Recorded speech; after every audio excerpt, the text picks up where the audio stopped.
It's Bruno at the Green Boater. We're talking with Stephen at Skookum.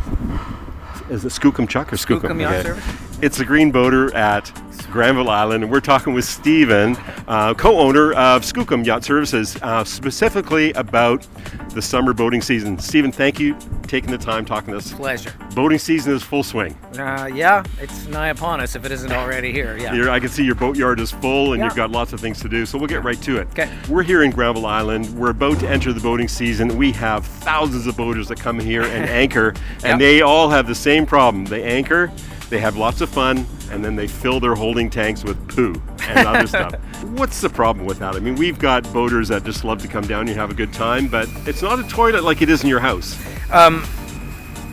No, it's not. I feel a little strange that we have to review this, but it's not okay to dump your waste in the water.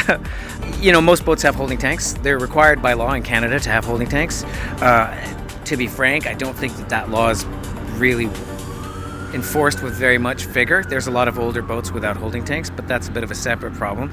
If you have a holding tank and it gets full, especially if you're away from a dock with a pump out facility, you got to get rid of that stuff. And a lot of people will dump when they're 2, 3, 4 miles offshore. The problem with our inshore waters around here is it's actually one of the problems. It's very difficult to get that far away from land out here.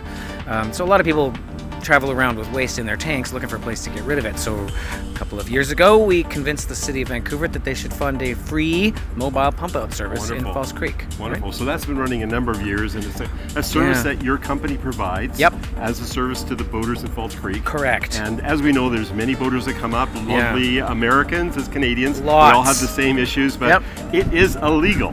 I'm not a lawyer and I'm not intimate with the laws, and I haven't read the text of the laws, but I'm pretty sure, it's illegal. Yeah. Of course it is. Yeah. And we all want to do our part. Yeah. We know that these waters are busy. Yeah. They get full. It's just trying to protect what we have. Yeah, the False Creek in particular, it has a fairly narrow entrance, and there's about 1,500 or 1,600 resident boats, and as you pointed out, hundreds of visitors a year in the summertime, thousands. It's a small body of water without great tidal flushing and not a lot of inflow either. So when boaters are dumping waste here, especially when the water's warm in summertime, the E. coli counts get quite high. Well, and the other thing that some boaters don't understand is what divers see when they go down there. And your company also provides diving services, so you can see firsthand the impact we've had in False Creek on not only the effluent but other things that we throw in there. I always want to preface this by saying that the water's better every year. Water quality in False Creek is better every year. I think because boaters are becoming aware of these problems, not just the problem of waste, but just garbage generally. The citizens of Vancouver are also, despite being much more numerous in the last 20 years, probably as individuals a little more aware of these things. Fewer and fewer people just kind of dump their garbage in the street or in the waterway. I will say that the overboard discharge through hull, if it's being used for waste evacuation, has an unmistakable appearance. Yes. Yeah, we'll leave it at that. Yeah. But it's interesting too. I think the new boater, the ones that are just understanding more about the environment, they do want to understand what they can do in their part. And so we have got wonderful services here in Vancouver, and I think it's brilliant that your company and the City of Vancouver recognizes that we have a problem. But I have been coming down to False Creek since I was a little boy. Yeah. I did not know this service was available until last year. That's too bad. That we put up a couple of signs on the bridge fender underneath the Burrard Street Bridge, and they're, I think, 10 or 12 feet wide. And there it is. It says free mobile pump out. There's a phone number. My bad. And the city, when you get your anchoring permit at the city, usually on the city web page there's a link or information about how to get a hold of us. We try to make it as easy as we can. The single most effective thing we've done to sort of publicize the service is send out an email to all of the marinas at the beginning of the season, just say, with Pump Out Services funded and running again this year, here's how to get a hold of them. It's a little, for visiting boaters, it's a little tricky, unless they're actively looking for information about the service on the city website, or they've got their eyes up when they're coming underneath the Broad Street Bridge, they may miss the sign. It's a good point. This will help, obviously. But this is part of it. This is why I'm so eager to help out here, because we can put a link in the description of this video so people can find you. So how do people engage with your service? So they can call us, they can email or text us. Texting is by far and away the best way to get hold of us, because most of the drivers are young people. But it's just supremely convenient. So, and all we really need is a boat name and a location, either an anchorage or a marina and a slip, and we will go to the boat on one of the service days, which most years is Sunday, Monday. Thank you. We'll post that as well. Yeah, I hope so. And we come to the boat in the afternoon, empty out the holding tank, and send the boater a text message that it's pumped, that it's done. And what's the coverage? Do you get all the way out into English Bay as well? Falls Creek. The city-funded service is only in Falls Creek. So if you're anchored off Kitts Beach, no dice, I'm afraid. Yeah, okay, and that's busy enough. I mean, during fireworks week and other times, I mean, this place is just packed. Well, and all the boats that are here for fireworks, the overwhelming majority of boats that are visiting for fireworks anchor in Falls Creek for the week. So we typically have 80 or 90 boats in Falls Creek now. Yeah. So let's talk about the best part of this. How much does it cost? It's free. That's fantastic. It's so free. Paid for by the City of Vancouver. By the City of Vancouver. So you're not out of pocket. They're not funding at all. this. That's right. Yeah. And I should, the city did not have to do this. Like, it really wasn't their shout. And my understanding in the States is that it's usually a sort of federal and county level thing. But I think the city understood that there's a problem here, and there's also a problem with public perception. There's a lot of visiting boats, and the residents of Falls Creek, I think the people who live on the land looking down on the anchored boats, they worry about waste and oil discharge, garbage, and all that stuff. And in response to that, understanding that even though it may not be really their shout, this city sort of figured they should put some money towards it. And frankly, it's very generous of them. So your boat gets called now to an anchored boat or and doing a pump out. So what are the little steps? Just a high level. Yeah, the pump out boat is 17 feet, so we can tuck it in absolutely anywhere. Tie it up. The operator jumps aboard, finds the deck fill. We have many different fittings and lots of tools to open deck fills. Cracks the deck fill, puts the adapter on, brings the pump over, opens the nozzle.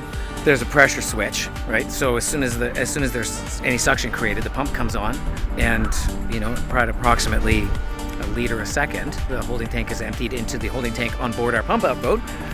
And then when it's empty, we close up shop, make sure we're leaving it tidy, tools, pump, back on the boat, and we're off to the next one. So it sounds like the boater... It's like a 5-minute job. And there's almost zero effort needed by the boater. No, you just send us a text message and say, I'm on whatever, Moonchild, and I'm anchored at Charleston Park. It's Yamaha 30. It's always really nice to have the deck fills on the starboard midships or port quarter, whatever, and that's a nice handy bit of information. But we never have a hard time finding it, and that's really all they need to do. So there really isn't no reason. Well, that was the point to the city.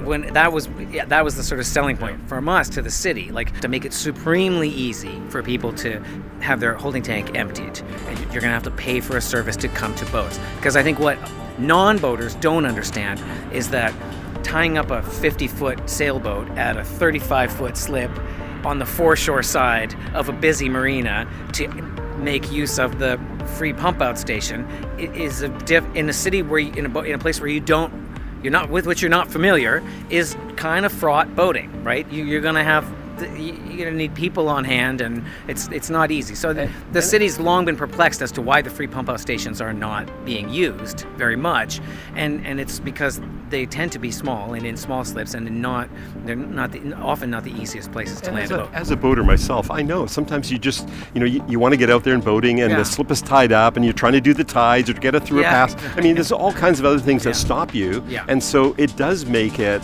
impractical. Coming to your boat while it's at anchor, while you're having a beer on the back deck. Could have been easier. Right. So, okay, now the other side of it. Okay. What happens to all that fecal matter? Oh, the city has a pump out station, a free pump out station at Burrard Civic Marina, and we take it there. Where do people go? What website do people go to find out the information about the pump? Yeah, pretty sure it's vancouver.ca/marinas. And just for your company, so what other services do you provide? Well, we're a commercial dive company. We do lots of towing and wrecking and salvage work these days, and we do all kinds of boat repairs, to all kinds, to just about every boat system. We're not diesel mechanics. We don't really want to work on engines, and stern drives or outboards for that matter, but pretty much everything else in boats. And maybe a future episode we can do on the Green Boater is your work with derelict boats. That's a huge problem. Happy to talk about it anytime. It is a giant problem. It is a problem. For another day. I just want to thank Stephen here at Skookum Yacht Services. This is amazing, and this is so simple. It's free. It costs you a text message or an email, and Stephen and his crew will come out and take away all that stuff that you don't want, and you don't want to pour it into False Creek. Protect our oceans. Green Boater signing out. False Creek. Thank you very much, Stephen. Thank you. Thanks. I hope you enjoyed this episode of the Green Boater TV. Listen, a pump-out service like provided here in Vancouver, in Seattle, the Gulf Islands, the San Juan Islands, all up and down the coast. Call and find out where your pump-out service is. In the States, it's free. In Canada, many of the marinas offer free services. In Vancouver Harbor, it's offered for free. There is no excuse to be pumping effluent into our harbors. Please take advantage of the service and do this one thing that can help protect our oceans.